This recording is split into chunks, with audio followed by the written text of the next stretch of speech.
The Virginia Cable Telecommunications Association and your local cable provider presents Cable Reports.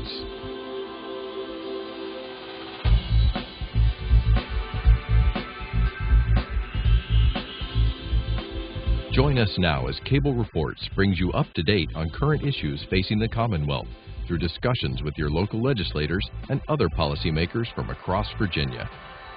From the General Assembly and the City of Richmond, I'm Woody Evans for Cable Reports and Comcast, connecting Virginians to their government. We are pleased to have three outstanding members of the General Assembly here with us today. Senator Bill Stanley, good to see you, sir. Great to see you again, Woody. Freshman Delegate Les Adams, welcome, sir. Sure, thank you. Thank you for having me. And congratulations on the birth of a newborn. Yes, sir. Our second son. Thank you.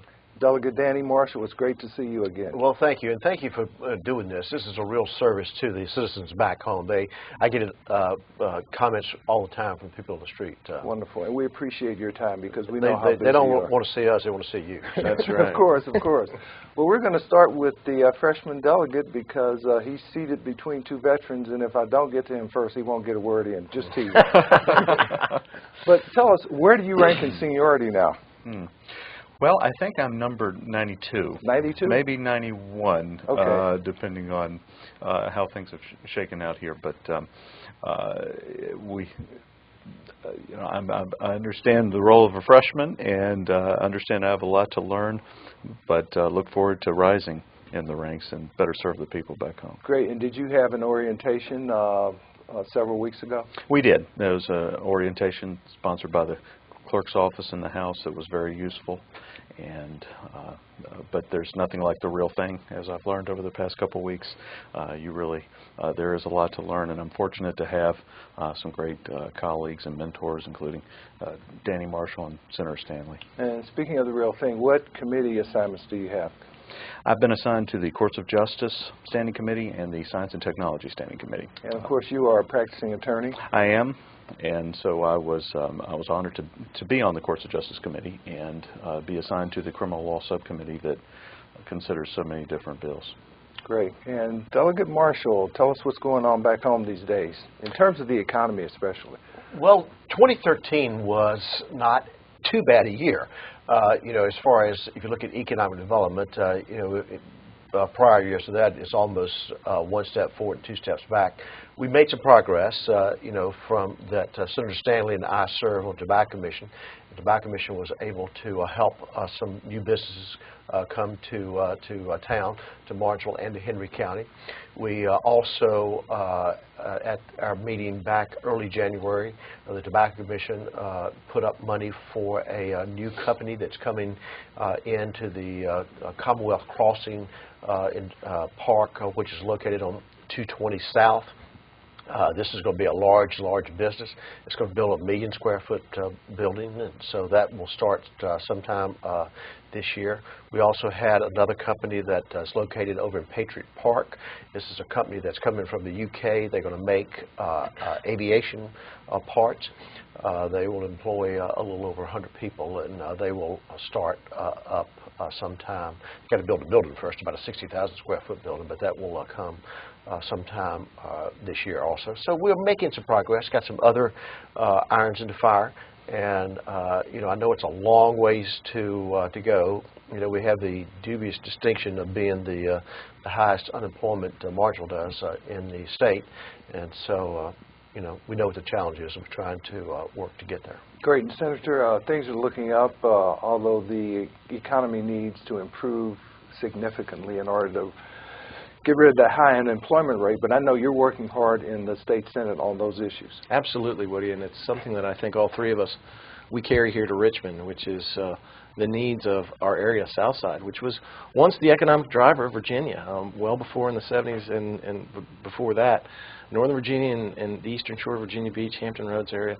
I lived in both places before moving back home to Franklin County, and they were sleepy little towns, but when I came down to visit my relatives down here in Southside, this was the place to be, and that's what we focus on, is that we want to be the economic driver once again for Virginia and Southside. We've got the people, we've got the land, we've got the infrastructure, we're ready to go. So I think when we come up here, all three of us are focused on that: job creation, workforce training.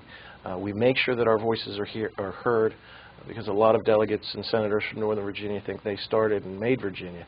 We have to remind them that it was tobacco, textiles, and manufacturing, and that we're coming back, and we're coming back strong. I think a unified Virginia that regionally is firing on all cylinders is the way to go. It's the best plan for Virginia's economic future.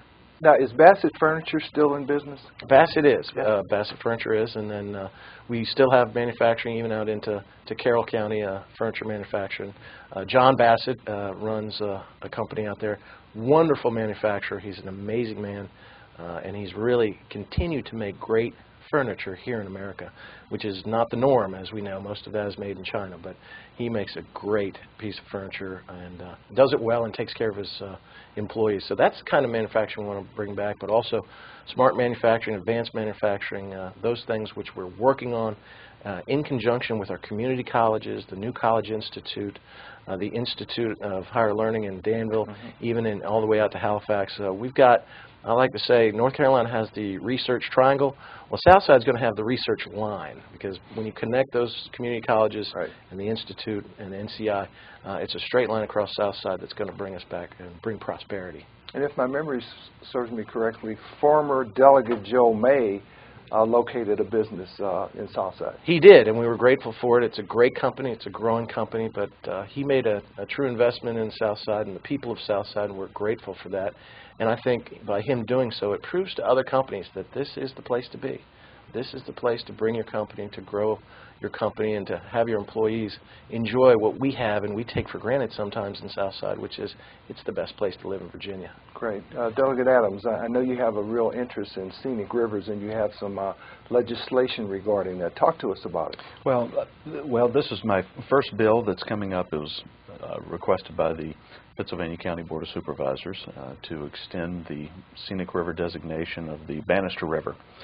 It was first identified as a scenic river last year by Delegate Edmonds of Halifax, and we've since completed a study that has identified the factors necessary to extend that all throughout Pennsylvania County, and where I'm from. And that just made it out of the Agriculture Committee yesterday and is coming up for its first reading. And of course, one of the significant initiatives you have as a Republican member of the House of Delegates relates to standards of learning and the reform effort that's going on. Talk to us about the importance of that issue. Yes. Well, when you talk about our main priority of creating a better economic climate and promoting more jobs, as Senator Stanley said, we have investments already in some of the institutes and institutes of higher education. One common concern, though, you would get on the campaign trail from teachers is that we need more flexibilities in the schools, that the standards of learning need to, the assessment process and the testing process needs to be evaluated and opened up. And I've been pleased to see that some of those reforms are on their way. The Republican caucus has really taken the lead on this, and I look forward to supporting those measures and trying to push that along. And Delegate Marshall, I assume you're hearing about that issue as well. Apparently there are 34 SOLs administered for children from K through high school, in addition to other tests they're subjected to. So that's one of the problems as well. My legislative assistant was a teacher before she came with me, and this is my 13th year. So she rides back and forth. We ride back and forth together, coming up on Sunday, going back on Friday. So I've been hearing about this for 13 years. And so, as a teacher, because one of the problems that we hear over and over and over again is that teachers are teaching to the test, that there's no incentive for analytical thinking. And so that's one of the things that has really put the U.S. In the past above, as you look at the number of patents we have, if you look at the innovation we have here in the States. That's why other countries send their brightest students to schools here. So I think that this is the right thing to do. I think that it will pass, and we'll move forward. Same issue for you in terms of what you're hearing from constituents? Oh, absolutely. I mean, it's as Danny Marshall has said, it's jobs, and then it's about jobs. But it's also scholastically important that we strengthen our schools. We have a workforce that's growing right now. And if you think about it, Woody, we invest in tax dollars between the state and local level about $10,000 per year per student. If you think about that, it's about almost $140,000 by the time they graduate from high school. We should have a ready workforce right there. The problem is because we haven't had the jobs, that worker, that graduate, our sons and daughters have to go to other places. Well, that's a waste of our tax dollars. We're investing in their future, but it's not investing in the region's future. So what we've got to do is make sure that we work together with our schools from the primary to secondary level all the way into the college level, and do what we can to make sure that we give our children the best opportunity to succeed.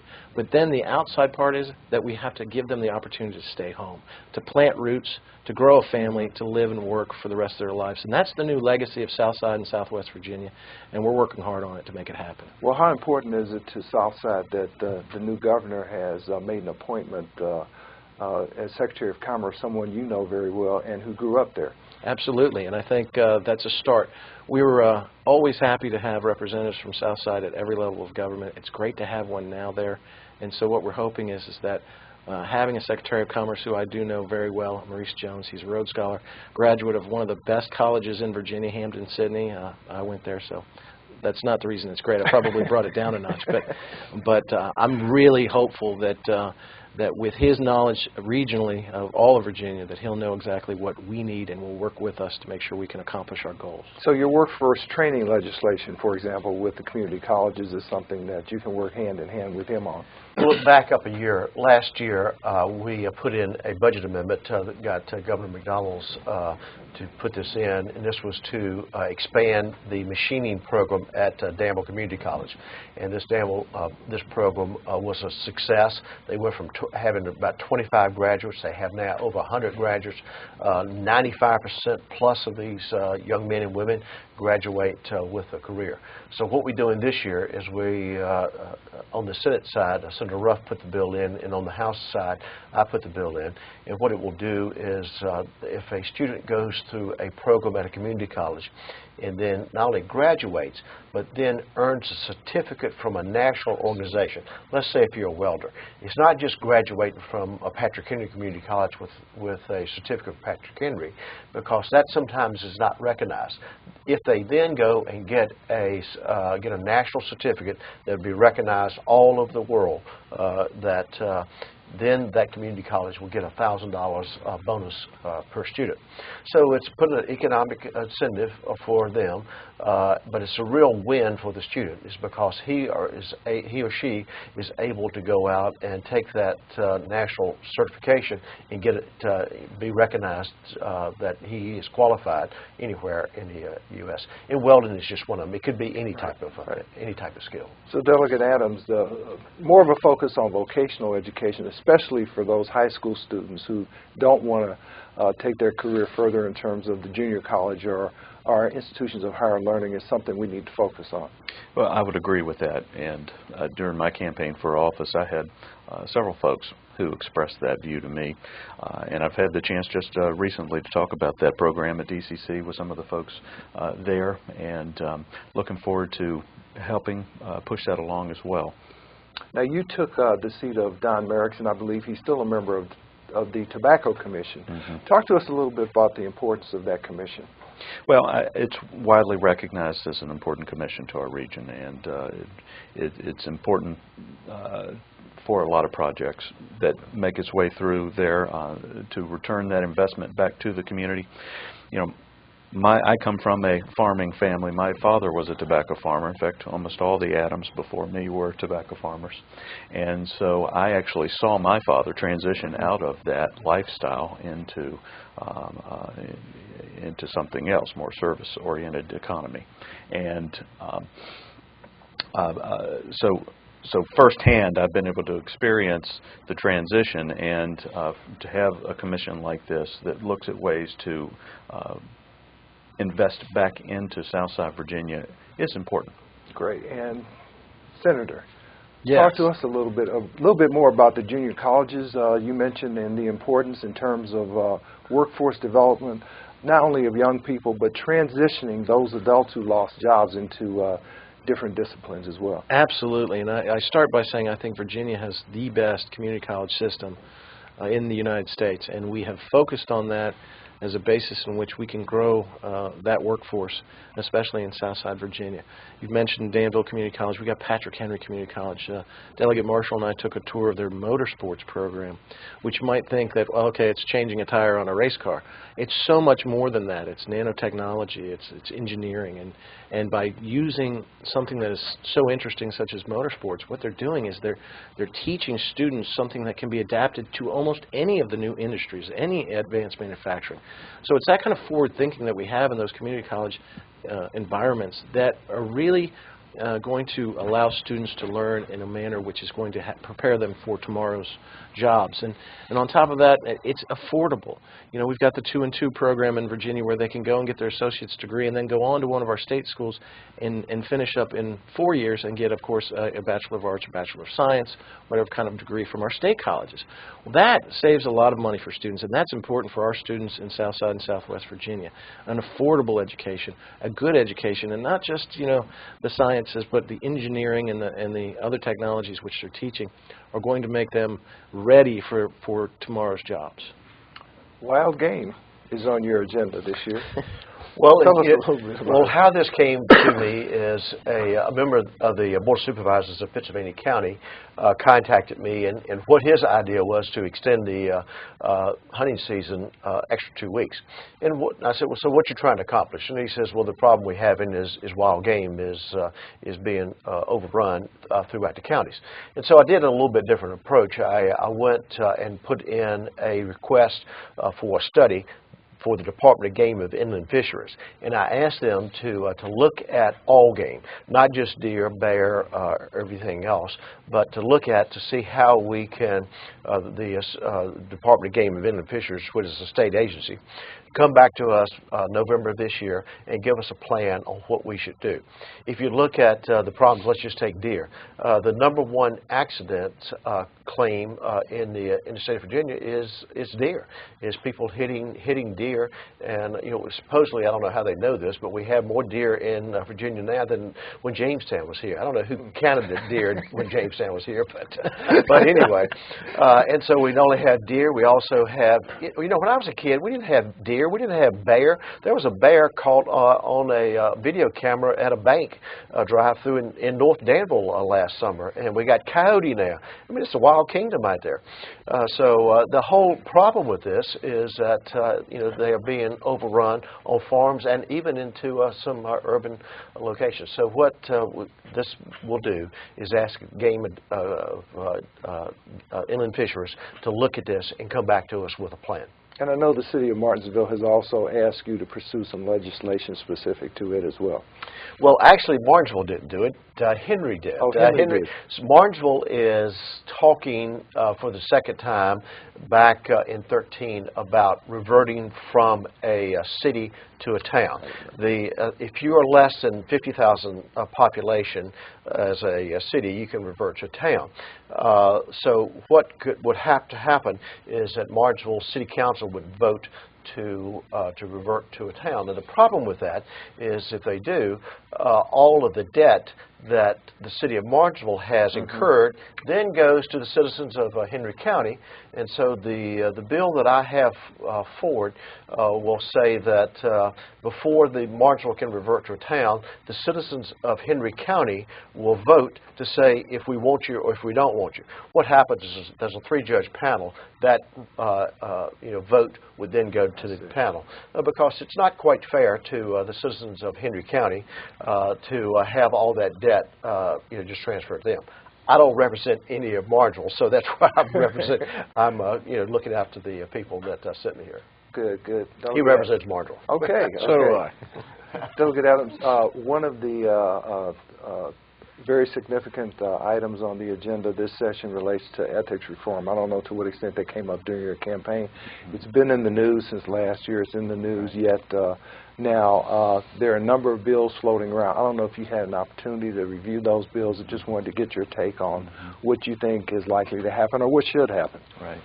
Well, as you say, it was in the news for a long time, and so all throughout my campaign that was out there, I would say not a whole lot of folks asked me about it on the campaign trail, but clearly, as has been expressed, we want to know, I mean, I want to know that the folks who are serving in government are doing so for the right reasons, to represent the people back home. And so I know the Republican caucus in the House has led with this, and there's a bipartisan, bicameral effort to promote some ethics reforms that may help restore some of the confidence that has been lost over the past several months and years. And Senator Stanley, I assume this is an issue that you're working on as well. And of course, the governor, his second day, issued an executive order that binds he and his staff to certain stringent rules in terms of caps, with reference to gifts that they can take and things of that nature. Certainly, and it's something that, as Delegate Adams said, we're working on the Senate side with the House Republicans. The Republicans have really led on this issue. Certainly, what's happened with the governor, our former governor. It was a sad day in Virginia when he was indicted. I'm hopeful that when all the facts are put out before a court of law that he will be found not guilty. But it's incumbent upon us to then make sure that we're as transparent as possible and that we do what we can to make sure that something like this doesn't happen again. But Woody, I'm going to be honest with you. I know that whatever we pass, we can pass the most stringent reform, ethics reform, and the newspapers and the blogs and everybody's going to say it's not enough. So it's kind of like an exercise. While we will accomplish things in futility, no one will think we have done enough. Only if we ban everything will it. I don't even think they'd think we did enough then. So you're going to find that we'll be judged by the public, and even when we have smart reforms like we're doing now, we're going to find that people think that's still not enough. Delegate Marshall, is there a tendency when there's an issue like this that gains a lot of media attention to actually go overboard or too far? Well, it is a knee-jerk reaction, and the pendulum does swing too far. The problem is that what the former governor did. And I'm not a lawyer, but everything that I see is he didn't do anything illegal. Now, he told me face to face. He says I didn't do everything smart, but I didn't do anything illegal. So I guess that's where we'll find out with indictments. The problem that we as legislators had, last year I show up at my office and some group has left me a box there that I didn't ask for, and it's just there. And so the day before, we have to put in our almost, like 5 hours before, after turning my disclosure statement, they give me a statement that box is worth $200. Well, come and get the box. I didn't want the box to start with. So the problem is some of those type things like that. When a citizen sees that, if they see that, they think that we're taking things, that we shouldn't. And I agree. In this case, for this box of so-called goodies, if I would have known it, that I would have said, I didn't ask for it. I don't want it. You come back get it. So a whole lot of type of things comes that way. I try not to take any of those type of gifts. So sometimes you take something, having an idea that it might be less than $50, but then it ends up more. So.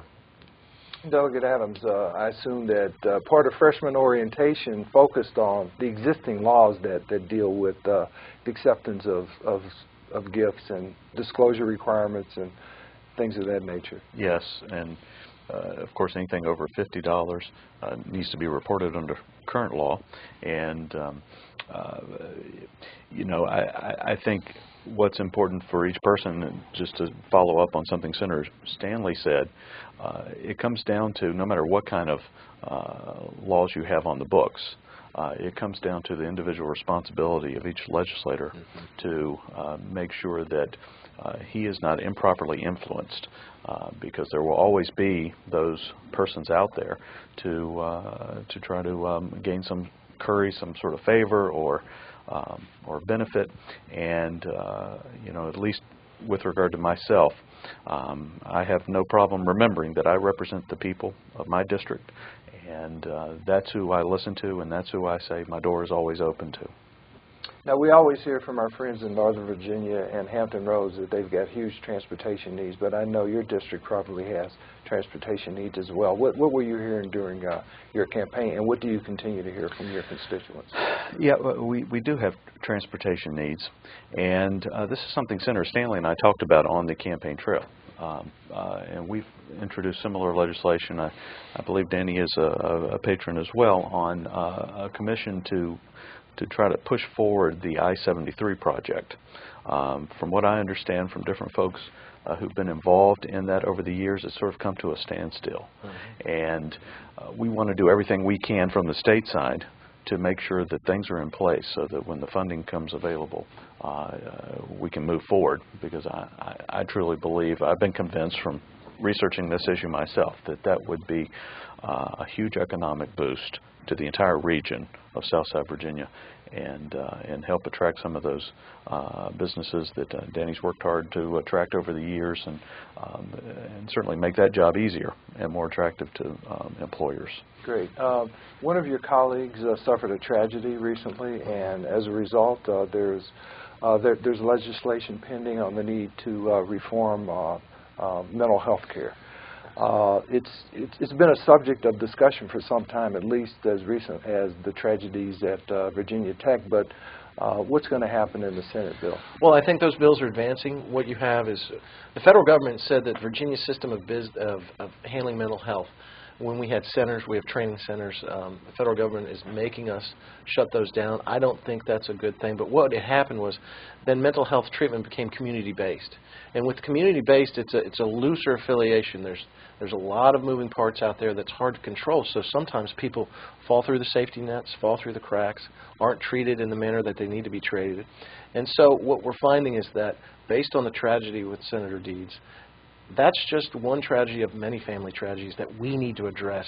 We need to make sure that those people that need mental health services are given them, and that those that are in mental health crises are able to have a bed in Virginia if they need a bed, or able to get that treatment diagnostically as they need it, so that they can lead healthy, happy lives, and that families don't have to go through what we've seen just recently in the tragedy with Senator Deeds. Great. Danny, I'm going to give you the last word. We've got about a minute left, and it's a big subject, but it's one that's probably the most significant difference between the new governor and the General Assembly, and that's Medicaid expansion. Talk to us about that. Well, I think that if you look at where we were last year, as in the budget, we put in for the Merck Commission to look at where the reforms need to be. When they first started looking, Jay Lark had anticipated it was a little over $60 million worth of fraud and abuse. As Merck got into this, they found the number was closer to $80 million. And so I think from a prudent standpoint, and this $60 to $80 million are citizens, taxpayers' dollars. I mean, this is not money that we find on the street. This is money that comes from the hard-earned people in Virginia. So they're telling me we're about out of time, so I take it what you're saying is no Medicaid expansion from your point of view. Thank you. Thank you for being here. Thanks, Will. Delegate Danny Marshall, Les Adams, good to meet you, sir. Thank you. And Senator Bill Stanley, always good to see you. Always a pleasure to be with you, Will. Thank you. Thank you. Thank you for watching Cable Reports, brought to you by the Virginia Cable Telecommunications Association and Comcast, connecting Virginians to their government. Until next time, I'm Woody Evans.